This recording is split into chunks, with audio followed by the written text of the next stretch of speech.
Escale Culture TV, la culture africaine par excellence. Ẹgbẹ́ ìwúlò ewé àti egbò wọn náfààní báyìí láti fún àwọn ẹni tí wọ́n jẹ́ ọmọ ẹgbẹ́ Ici Parlons de la Feuille ní ìwé ẹ̀rí tó dángájíá èyí tí a mọ̀ sí certificat honorifique. Ní àṣẹ association ìwúlò ewé àti egbò àti Ici Parlons de la Feuille abẹ́rẹ́ gbé certificat honorifique yìí fún yín. Abágbé fún yín kò ní já síkú fún yín, kò ní já sárùn fún yín. Ẹ bá gbà ẹ fi olówó ẹ fi olówó kíkì báyìí.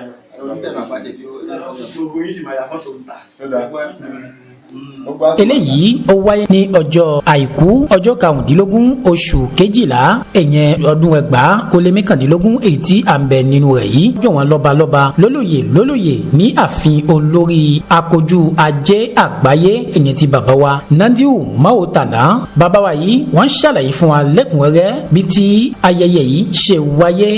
Àwa kí gbogbo àwọn tó wá lénìí ní àyájọ́ ọjọ́ ti tèmi kí là ń ṣe lénìí à ń fún àwọn ẹgbẹ́ association Ici Parlons de la Feuille ní certificat honorifique. Ẹgbẹ́ ìṣègùn ìwúlò ewé àtegbò àti ẹgbẹ́ ìṣègùn Ici Parlons de la Feuille wọ́n jọ wà papọ̀ ni wọ́n jọ ń ṣe papọ̀ ni. Àwa ní ká fúnra wa ní certificat honorifique lénìí. Certificat kó jẹ́ pé ìjọba fọwọ́ sí gbogbo ohun tá à ń ṣe yìí ní pé ká mọ̀ ṣe a dẹ̀ ń ṣe ó ti ń yẹ wá lọ́tún ó ti ń yẹ wá lósì èyí tá a tún wá ṣe lénìí náà a túnbọ̀ yẹ wá sí i. A wá kí gbogbo àwọn tó wá lénìí bẹ̀rẹ̀ látòrí bàbá wa president ìṣègùn ìwúlò ewé àtegbò ti Ogun State tí wọ́n ṣe bàbá wa olú ìṣègùn Ogun State Àkámọ́ Òòṣà. Bẹ́ẹ̀ ni a kí bàbá wa akọ̀wé àgbà ti ẹgbẹ́ ìwúlò ewé àtegbò tá a mọ̀ sí kábíyèsí olúwawo Orígbémisókè níbí. Bẹ́ẹ̀ ni a kí président Ici Parlons de la Feuille. Bẹ́ẹ̀ ni a kí àwọn ìyá bẹ̀rẹ̀ látòrí àwọn ìyá tí wọ́n wà níbí ìlú lénìí. Èyí táwa ṣe lénìí kò ní jẹ́ àṣemọ àṣe ìṣetúnṣe ní òjẹ́ fún wa. Ilé iṣẹ́ náà tó wá ń gbà wá báyìí lágbára Olódùmarè ojú tí ẹ fi ń gbà wọ ojú náà ní fọ́, ọwọ́ tí ẹ mú dání tẹ fi ń gbà wá ọwọ́ náà ní ya lágbára Olódùmarè. Nítorí ifá ajé kan ní jálubú jálura àtàtà àṣàn mẹ̀mẹ̀mẹ̀ àṣàn lẹ́lẹ́lẹ́rẹ́ òkun àṣàn lẹ́lẹ́lẹ́rẹ́ rọ̀ṣà òṣùnà níṣẹ́rú akọ́rọ̀ ajé ọ̀wàrà nírẹ̀rú ẹ̀ lọ́jà ajájájájá forí tòpó.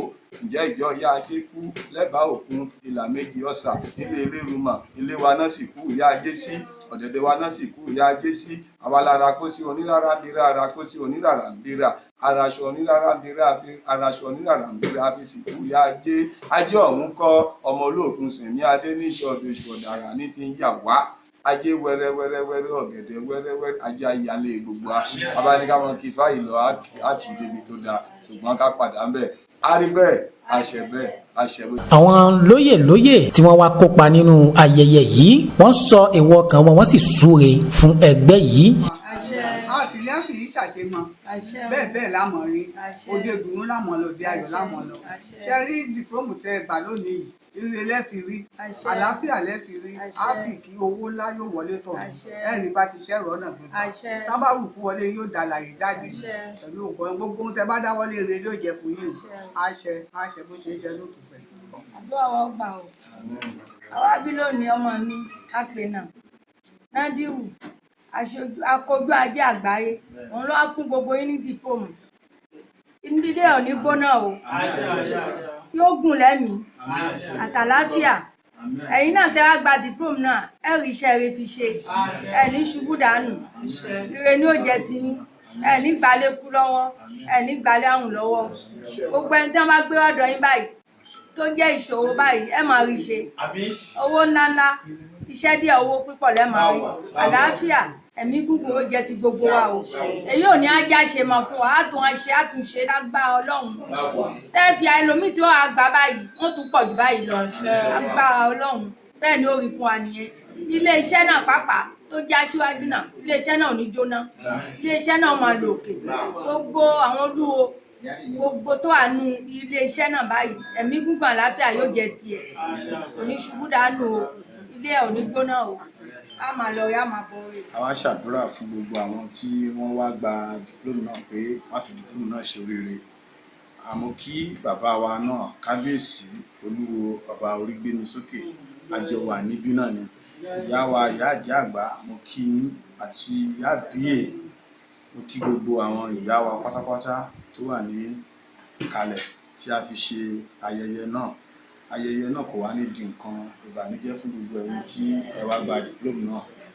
Ọlọ́run ọba á gbé wa lékè àwọn ọ̀tá wa, gbogbo iṣẹ́ tí wọ́n bá ti ń gbé fún yín tó bá jẹ́ tútù ni ẹ ó máa rí tú, tó bá sì jẹ́ dídè ni ẹ ó máa rí dè lágbára àwọn tó ní ayé.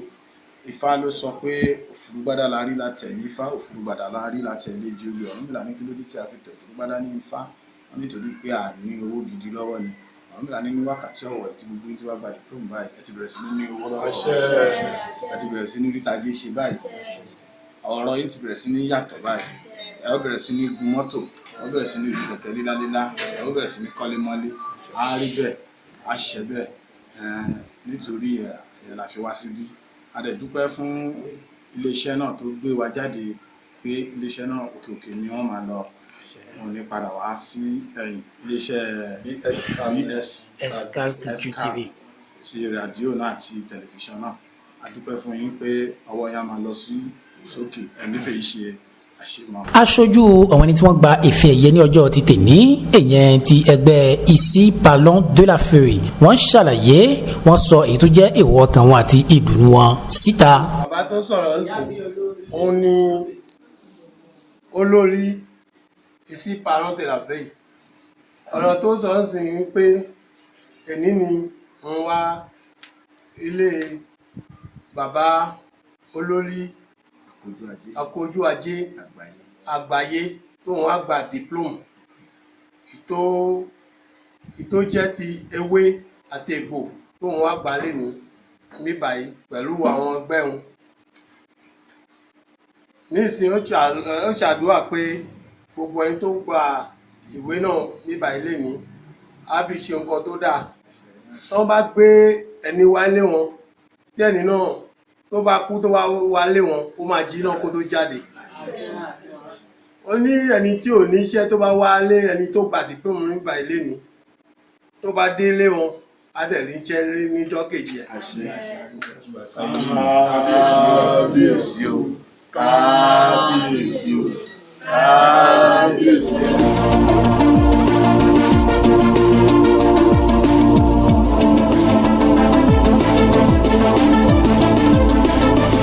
Escal Culture TV, la culture africaine par excellence.